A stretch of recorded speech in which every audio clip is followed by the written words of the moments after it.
حضرت آدم علیہ السلام سب سے پہلے انسان ہے جن کو اللہ تعالیٰ نے دنیا میں بھیجا، اور سب سے پہلے نبی آپ ہے۔ آپ ہی کی اولاد ساری دنیا میں پھیلی۔ آپ کا ذکر قرآن پاک میں 19 مرتبہ آیا ہے۔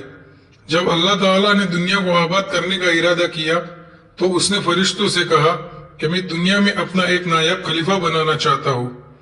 فرشتوں نے کہا کہ اے اللہ، تو دنیا میں ایسے شخص کو نائب بنانا چاہتا ہے تو خرابیاں کر کے اور خون کرتا پھرے۔ ہم تیری تعریف کرنے کے ساتھ تیری تسبیح اور پاکی بیان کرتے رہتے ہیں۔ اللہ تعالیٰ نے فرمایا کہ میں وہ بات جانتا ہوں جو تم نہیں جانتے۔ اللہ تعالیٰ نے حضرت آدم علیہ السلام کو سب چیزوں کے نام سکھا دیے، پھر ان کو فرشتوں کے سامنے کیا اور فرمایا اگر تم سچے ہو تو مجھے ان کے نام بتاؤ۔ انہوں نے کہا کہ تو پاک ہے، جتنا علم تو نے ہم کو بخشا ہے اس کے سوا ہم کو کچھ نہیں معلوم۔ پھر اللہ تعالیٰ نے فرشتوں کو حکم دیا کہ تم آدم علیہ السلام کو سجدہ کرو، تو وہ سب سجدے میں گر پڑے، مگر شیطان نے سجدہ نہیں کیا۔ اس کا ذکر پہلے بھی آیا ہے۔ اللہ تعالیٰ نے حضرت آدم علیہ السلام سے کہا کہ تم اور تمہاری بیوی جنت میں رہو اور جہاں سے چاہو کھاؤ پیو، مگر ایک خاص درخت کے متعلق حضرت آدم علیہ السلام کو منع کر دیا کہ اس کے قریب بھی نہ جانا ورنہ تم بھی ظالموں سے ہو جاؤ گی۔ اس طرح اللہ تعالیٰ نے حضرت آدم علیہ السلام کا امتحان لیا کہ دیکھیں یہ ہمارا کہنا مانتے ہیں یا بھول جاتے ہیں اور شیطان کے بہکاوے میں آ جاتے ہیں۔ شیطان جو پہلے ہی حضرت آدم علیہ السلام سے ناراض تھا کہ ان کی وجہ سے وہ اللہ تعالیٰ کے دربار سے نکالا اور خدا تعالیٰ کی لعنت اس پر ہوئی، اور اس نے قسم کھائی تھی کہ میں حضرت آدم علیہ السلام اور اس کی اولاد کو قیامت تک بہکاتا رہوں گا کہ اللہ تعالیٰ کا کہنا نہ مانے اور خوب برائیاں پھیلائے۔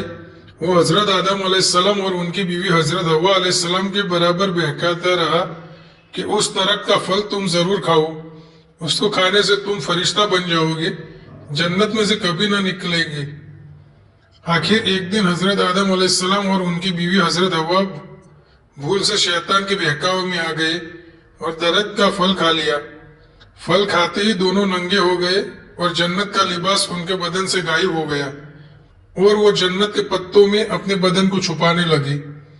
اللہ تعالیٰ نے حضرت آدم علیہ السلام سے کہا کہ ہم نے کہہ دیا تھا کہ اس درخت کے پاس بھی نہ جانا اور اس شیطان کے کہنے میں نہ آنا، وہ تمہارا دشمن ہے۔ تم اس کو کہنے میں آ گئے، اب تم اور حوا جنت سے چلے جاؤ اور دنیا میں جا کر رہو۔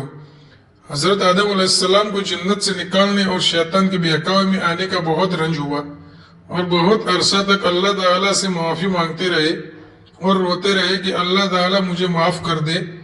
آخر اللہ تعالیٰ کو رحم آیا اور حضرت آدم علیہ السلام کو یہ دعا سکھائی کہ اے ہمارے رب، ہم نے اپنے اوپر ظلم کیا اور تو ہم پر رحم نہیں کرے گا تو ہم بڑے نقصان اٹھانے والوں میں سے ہو جائیں گے۔ تو حضرت آدم علیہ السلام نے یہ دعا بہت گڑ گڑا کر مانگی، اور اللہ تعالیٰ تو بہت رحم کرنے والے ہیں۔ جب کوئی بندہ گناہ کر لیتا ہے اور سچے دل سے توبہ کرتا ہے تو اے اللہ، یہ گناہ تو مجھ سے بھی غلطی سے ہو گیا ہے، آئندہ ایسے نہ کروں گا، تو وہ معاف کر دیتے ہیں۔ چنانچہ حضرت آدم علیہ السلام کو بھی اللہ تعالیٰ نے معاف کر دیا، اور پھر کہا کہ تم اور تمہاری اولاد دنیا میں رہو، اور یہ بات یاد رکھو کہ جب میری طرف سے کوئی نبی علیہ السلام میری ہدایت لے کر تمہارے پاس آئے تو تم اس کا کہنا ماننا۔ جو میرے بھیجے ہوئے نبیوں کا کہنا مانے گا اس کو پھر نہ کوئی خوف ہوگا اور نہ کوئی غم، اور جو لوگ میرے نبیوں کی بات کو نہیں مانیں گے اور ہماری آیتوں کو جھٹلائیں گے وہ دوزخ میں جائیں گے اور ہمیشہ اسی میں رہیں گے۔ اس کے بعد حضرت آدم علیہ السلام اور حضرت حوا علیہ السلام دنیا میں رہنے لگے، خوب جی لگا کر اللہ کی عبادت کرتے۔ ان کی بہت اولاد ہوئی اور دنیا میں سب جگہ آباد ہوتی رہی۔ حضرت آدم علیہ السلام اپنی اولاد کو یہ بات بتاتے رہے کہ تم کبھی شیطان کے بہکاوے میں نہ آنا، وہ ہمارا دشمن ہے اور ہم کو بری باتیں کرنے کے لیے بہکاتا رہتا ہے۔ ہمیشہ اللہ کی عبادت کرنا، سچ بولنا، کسی پر ظلم نہ کرنا، ایک دوسرے کے نیک کاموں میں مدد کرتے رہنا۔ آخر کار حضرت آدم علیہ السلام 900 سال زندہ رہ کر وفات پا گئے۔